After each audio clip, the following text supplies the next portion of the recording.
음식들을 전부 다 냉장고에 많이 보관하시잖아요. 저도 주로 그러는 편인데 냉장고에 보관하면 안 되는 음식, 저도 잘못 알고 있는 게 있어서 함께 전해드립니다.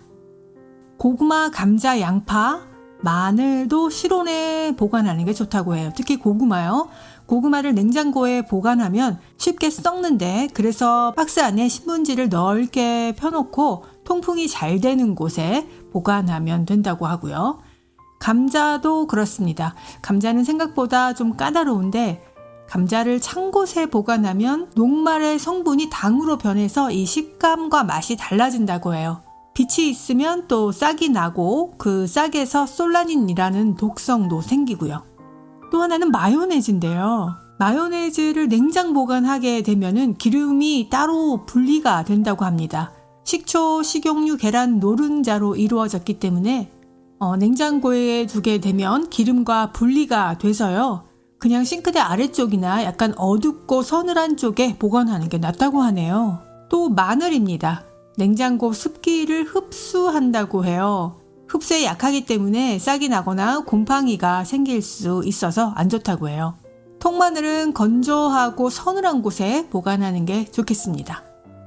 또 바나나의 경우도 냉장고에 보관하게 되면 껍질이 까맣게 변해서 쉽게 물러지는데 심지어는 맛도 약간 변해요. 바나나 역시 바람이 잘 통하는 곳에 꼭지 부분을 매달아서 상온에서 보관하는 게 좋습니다.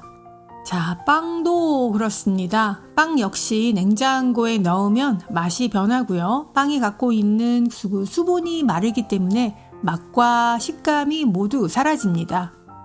빵도 실온 보관하는 게 좋고요. 하지만 빨리 먹기 어려울 경우에는 밀봉해서 아예 냉동실에 보관하는 게 좋겠습니다. 양파의 경우도 냉장고보다는 실온에 보관해야 하는 대표적인 식재료입니다. 냉장 보관을 할 경우에는 곰팡이가 쉽게 생기고 또 물러지고요. 껍질을 까지 않은 그 상태에서 실온에 보관하는 게 가장 좋겠습니다. 만약에 손질된 양파 껍질을 까서 우리가 칼로 알맞게 썰어서 보관을 해야 한다면 냉장고 보관도 괜찮습니다. 또 올리브 오일일 경우인데요. 찬 곳에 있으면 딱딱하게 굳고요. 또 올리브 오일은 서늘하고 어두운 곳에 보관하길 추천하고 있는데요. 병도 하얀 병보다는 빛이 투과되는 그런 병보다는 어두운 병, 색깔이 있는 병이 좋겠습니다. 토마토의 경우도 자연스러운 단맛을 원하신다면 냉장 보관보다는 실온에서 보관하시는 게 좋고요. 아보카도 역시 그렇습니다. 또 꿀도 실온 보관에 두는 게 가장 맛있는데요. 냉장 보관은 실제로 그것을 결정화시켜서 거의 반죽과 같은 형태로 만들어버리기 때문에 실온에서 보관하시는 게 훨씬 좋습니다. 견과류 역시 그렇고요. 신선하고 건강한 음식에 대한 개념이 냉장고 보관하고 연결시켜지는데 항상 그런 것만은 아니니까요. 냉장고보다는 그냥 서늘한 곳에 보관하는 것이 더 좋은 그 식품마다 특성이 있기 때문에 품목별로 확인해 보는 게 좋겠습니다. 냉장고에 보관하면 안 되는 음식 알아봤습니다. 마트에 가보면 항상 예쁘게 진열되어 있는 이 파프리카를 보면요. 빨강, 주황, 노랑, 초록 이렇게 보니까 신호등 색깔이네요. 빨강, 주황, 노랑, 초록이 예쁘게 되어 있습니다. 음식을 더 빛나게 할 뿐 아니라 건강에도 아주 좋은 음식인데요. 파프리카는 비타민, 식이섬유 등 여러 영양소가 들어있는 대표적인 건강식품이죠. 맛도 아주 시원하고 달콤하고 좋은데 이 색깔도 다양해서 많은 요리에 활용되곤 합니다. 빨강, 주황, 노랑, 초록 파프리카 모두 비슷한 영양소가 함유되어 있지만 색상별로 효능이 약간씩은 다른데요. 파프리카의 색깔별 성분과 주요 효능 알아봤습니다. 빨간색 파프리카는 면역력 강화에 좋다고 합니다. 빨간색 파프리카에는 비타민 C, 비타민 E, 칼륨 등의 영양소가 풍부하게 들어있고요. 특히 빨간색을 띠는 이 리코펜이 풍부해서 면역력을 강화시키는데 아주 좋은 식품 중 하나입니다. 또 주황색 파프리카는요, 눈 건강을 개선해 주는데요. 주황색 파프리카는 베타카로틴이 풍부해서 눈 건강에 매우 좋습니다. 베타카로틴은 비타민 A의 전구 물질인데 눈 건강을 유지시켜 주는데 중요한 역할을 합니다. 베타카로틴은 체내에서 시각신경을 유지시켜주는 데 필요한 비타민 A로 전환되는데 비타민 A는 특히 야맹증 개선에 효과가 있습니다. 또 주황색 파프리카는 비타민 C, 비타민 E도 또 풍부하게 함유하고 있다고 합니다. 노란색 파프리카는 혈액 응고를 막는 피라진 성분이 들어있다고 해요. 고혈압뿐만 아니라 뇌경색, 심근경색 등의 혈관 질환을 예방해주고요. 또한 노란색 계통의 색소인 이 플라보노이드는 혈관 벽을 강화해준다고 합니다. 노란색 파프리카는요, 비타민 C 함량도 높아서 면역력 강화에는 물론 염증 예방에도 좋다고 합니다. 자, 초록색 파프리카 남았는데요. 빈혈 예방에 좋다고 해요. 초록색 파프리카는 철분이 풍부해서 빈혈을 예방하는 데 좋고요. 뿐만 아니라 초록색 파프리카는 다른 파프리카에 비해서 열량이 낮아서 체중 감량을 목적으로 한다면 다이어트에도 효과적이라고 합니다. 저는 개인적으로 맛을 보면 이 주황색 파프리카가 제일 맛은 있더라고요. 집에서 요리할 때보다 손님이 왔을 때 상을 아주 예쁘게 하기 위해서는 이 파프리카가 빠짐없이 들어가는데요. 건강에 좋은 성분들로 꽉꽉 채워져 있으니까요. 빨강, 주황, 노랑, 초록 골고루 준비했다가 드시면 건강에 아주 좋다고 합니다. 빨강, 주황, 노랑, 초록 파프리카 색깔별 효능 알아봤습니다. 제가 앞서서 강황가루를 말씀드렸는데요. 이제는 강황가루 좋은 건 다 알고 계시죠? 이 강황이 우유와 마늘과 궁합이 굉장히 좋다고 해요. 그렇게 만들어진 강황 우유는 황금 우유라고 불리는데 이탈리아에서는 마늘 우유를 건강식품으로 먹기도 하고요. 이 강황 우유, 마늘 우유가 건강에 굉장히 좋다는데 어떤 게 좋은지 보겠습니다. 강황을 노랗게 만드는 커큐민 성분은요, 소화불량 개선에 효과적이고 치매를 예방합니다. 하지만 체내 흡수율이 매우 낮은 게 단점이죠. 커큐민이 체내에 들어오면 간과 대사 과정에서 먼저 걸려서 대부분의 양이 체외로 배출됩니다. 하지만 우유와 함께 먹으면 이 커큐민의 체내 흡수율이 굉장히 높아진다고 해요. 지용성 물질인 커큐민 흡수를 우유 속의 지방이 도와주기 때문입니다. 또한 이 우유가 강황의 매운맛을 중화시키죠. 우리가 이 맛 때문에 많이 못 먹잖아요. 몸에 좋은 강황 라떼의 꿀조합은요. 우유 200ml, 우유 1컵이죠. 그다음에 강황 10g, 시나몬 한 1, 2g 정도, 꿀만 있으면 손쉽게 강황 우유를 만들 수 있습니다. 입맛에 맞게 꿀의 양을 조금 더 조절 잘 해가면서 따뜻한 우유를 활용해 가면요. 찬 우유보다 강황과 꿀이 잘 섞이고 아주 색상도 예쁜 강황 라떼가 만들어집니다. 그 다음은 마늘인데요. 이 마늘의 특유의 알싸하고 매운맛을 내는 황은 관절과 연골 건강에 좋습니다. 그러나 황 때문에 마늘을 먹고 나면 입에서 불쾌한 냄새가 나기도 하죠. 이런 구취를 없애는데 또 우유가 도움이 된다. 이런 거 알고 계시죠? 우유에 들어있는 물과 지방이 마늘의 황 성분을 중화시키기 때문인데요. 마늘 우유를 만들기 위해서는 우유 500ml, 마늘 한 5개에서 6알, 꿀이 또 필요합니다. 마늘을 잘 다듬어서 다듬은 마늘 5, 6개를 물에 넣고 살짝 익혀줍니다. 생마늘보다는 익힌 마늘이 노화 방지를 하는 폴리페놀, 폴라보노노이드의 함량이 높아진다고 해요. 익힌 마늘을 우유에 넣고 함께 또 갈아줍니다. 단맛을 위해서 꿀을 첨가하면 완성이 되겠습니다. 이 마늘 우유는 항산화력과 면역력을 향상시키고요. 때론 피로 회복에 아주 탁월하다고 합니다. 이 몸에 좋은 강황을 어떻게 하면 좀 많이 먹을 수 있을까? 여러 가지 방법들이 많이 나와 있잖아요. 우리가 보통 아는 시판되는 카레 말고 그 순수한 커큐민, 강황가루를 차로 마시면 굉장히 좋다고 하는데 그 마시기가 참 용이하진 않아요. 그런데 이렇게 우유랑 함께 해서 먹으면 굉장히 좋겠다는 생각이 듭니다. 요 시간쯤 차 한 잔 생각나실 때 이렇게 우유와 함께 만들어서요. 황금 우유 한번 드셔보세요. 건강에 좋은 황금 라떼 레시피 알려드렸습니다. 한국인은 스스로 얼마나 행복하다고 느낄까요? 최근 발표한 2024 세계 행복 보고서에 따르면 한국인이 매긴 행복 점수는 세계 143개국에서 52위였다고 합니다. 행복도가 높은 것으로 정평이 나 있는 핀란드와 북유럽 국가들이 높은 수위를 차지했고요. 일본과 한국은 51위, 필리핀은 53위, 베트남은 54위 이렇게 좀 비슷한 수준을 보였다고 합니다. 그런데 행복감은 오래 살고 또 경제적으로 윤택하다고 해서 오는 것은 아닌데요. 오히려 내가 힘들 때 기댈 수 있는 사람이나 기관, 사회적인 눈치를 보지 않고 결정할 수 있는 권리 유무가 더욱 중요하게 여겨지는 것 같다는 얘기입니다. 한국의 1인당 GDP로 본 경제력은요, 세계 25위로 비교적 높았는데요. 건강 기대 수명도 143개국에서 3위로 최상위였다고 합니다. 하지만 다른 항목이 한국인 행복 점수를 끌어내린 것으로 조사됐는데요. 사회적인 지원이 83위, 선택의 자유가 99위로 전체 행복도보다 훨씬 낮았습니다. 7년 연속 1위인 핀란드와 비교하면 그 차이는 아주 선명하게 나타나는데요. 핀란드의 기대 수명은 71세, 19위였고요. 1인당 GDP는 역시 19위. 한국보다 순위가 낮거나 비슷한 수준이에요. 하지만 사회적 지위가 2위고요. 선택의 자유도 2위를 차지했습니다. 전문가들은 한국이 유독 사회적 지원과 선택의 자유를 낮게 평가하는 그 이유를 경제적 수준을 떠나서 사회적 정치적으로 선진국이 아니기 때문이라고 꼽았다고 해요. 이번 조사에서 한국의 노인 60세 이상 행복도가 청년의 행복도보다 많이 떨어지는 것으로 나타났다고 합니다.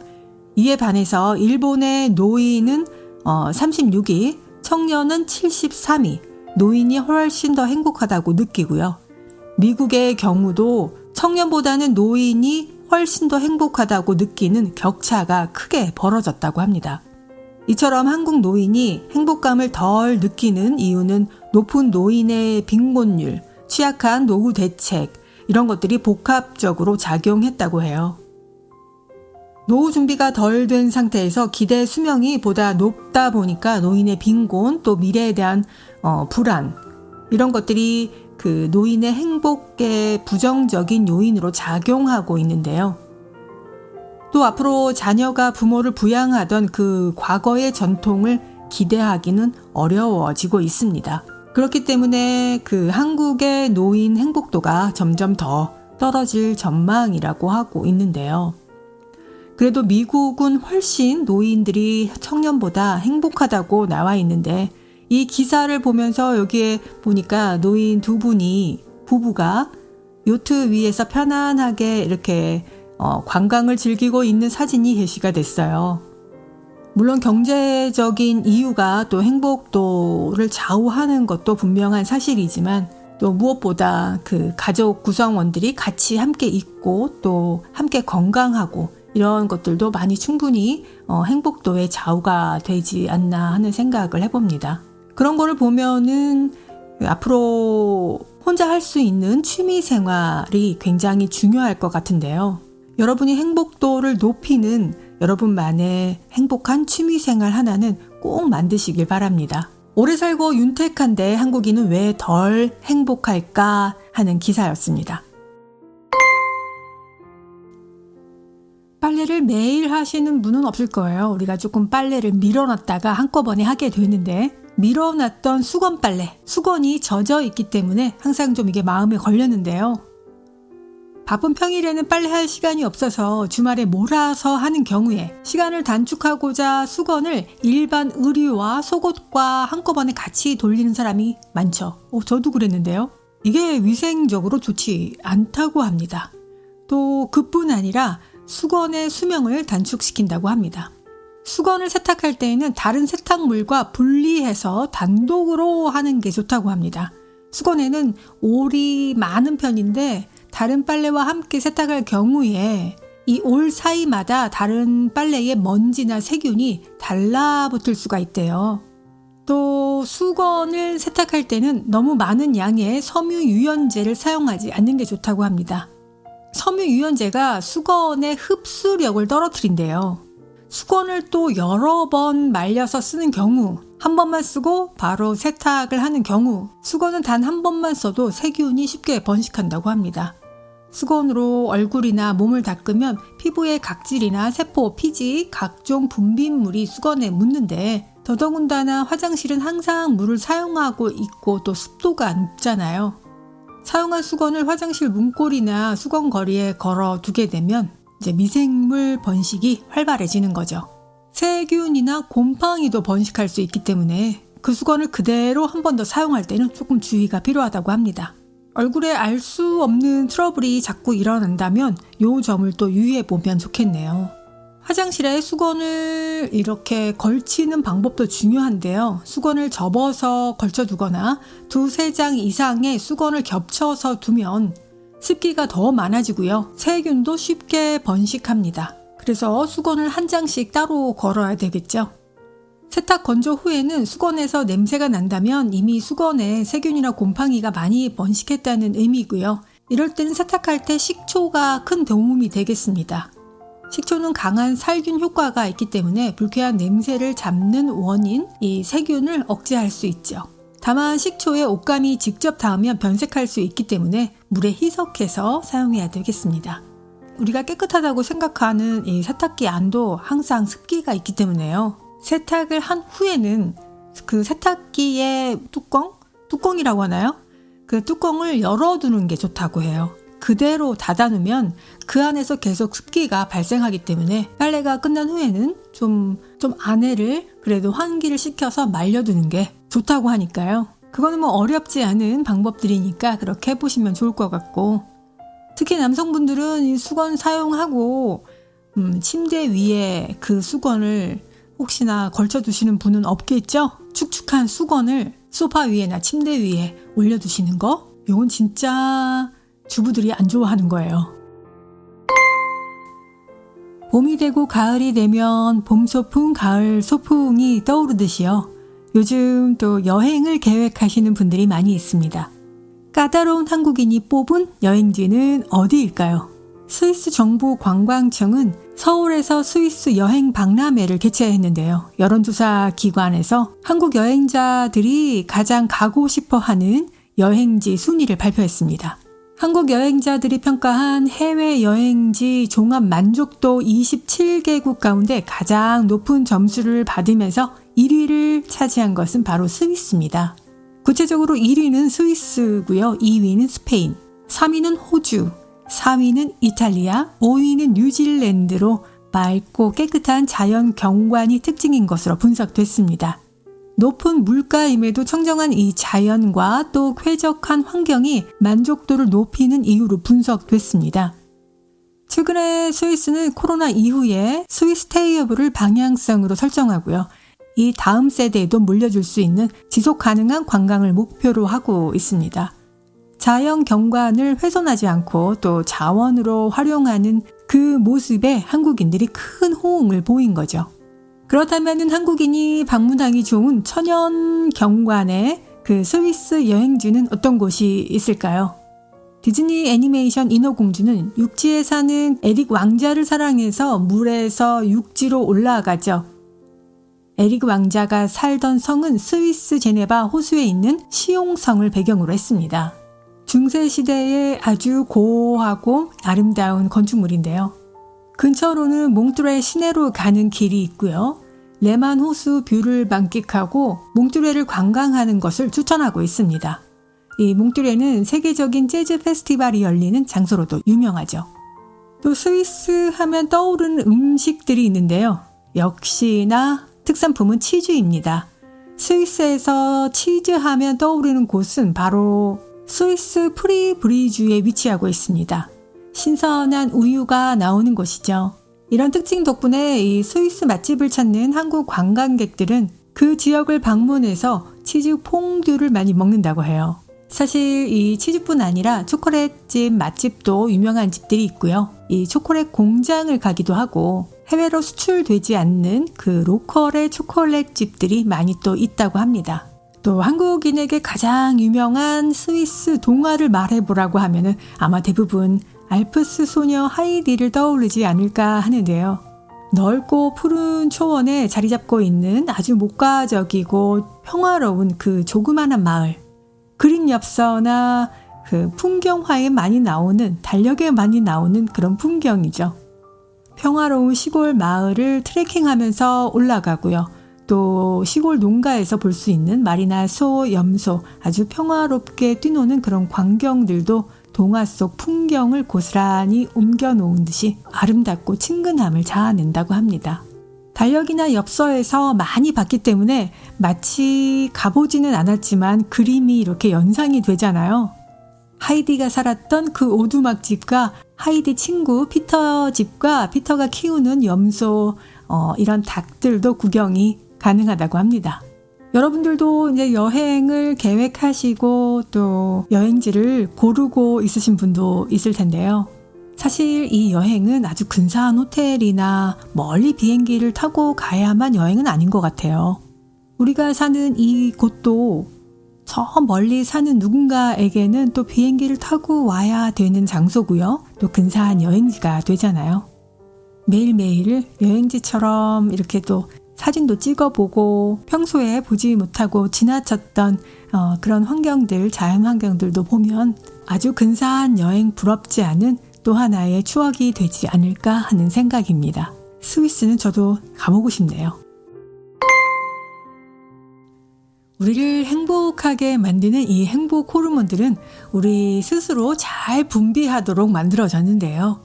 기쁨을 느끼는 엔돌핀, 평안을 주는 세로토닌, 쾌감을 주는 도파민, 편안한 잠을 자게 하는 멜라토닌, 또 일체감을 느낄 수 있도록 하는 것은 바로 옥시토신인데요. 이런 행복 호르몬들이 잘 분비되면 행복감이 높아지기 마련인데 일상생활 속에서 어떤 행동이 이 행복 호르몬을 올릴 수도 있고 낮출 수도 있는데요. 행복 호르몬을 높이는 방법 중에 하나, 영양소를 골고루 섭취하는 게 매우 중요하죠.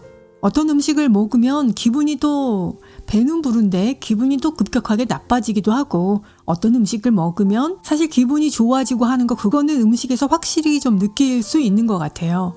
특히 인스턴트 음식을 많이 먹었을 때, 막 식욕이 당겨서 과자 먹고 라면 먹고 이런 걸 많이 먹었을 때 확실히 기분이 상큼한 과일을 먹었을 때와는 비교할 수 없을 만큼 좀 떨어지는 것 같습니다. 또 하나는 또 숙면인데요. 7시간에서 8시간은 충분한 수면을 확보하셔야 하고요. 잠자는 동안에 몸의 기능이 또 회복되고 호르몬 생성, 분비되는 과정에서 긍정적인 영향을 미치기 때문이죠. 그래도 여기까지는 좀 할 수 있을 것 같은데, 세 번째는 바로 규칙적인 운동입니다. 요거 참 어려운 것 같아요.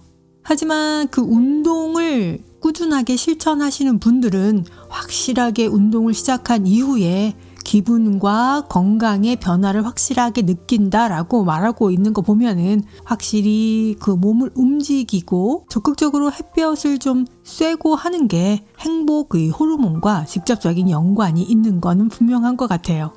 또 하나 요즘 많이 회자되고 있는 것 중에 하나가 바로 깊은 호흡과 명상인데요.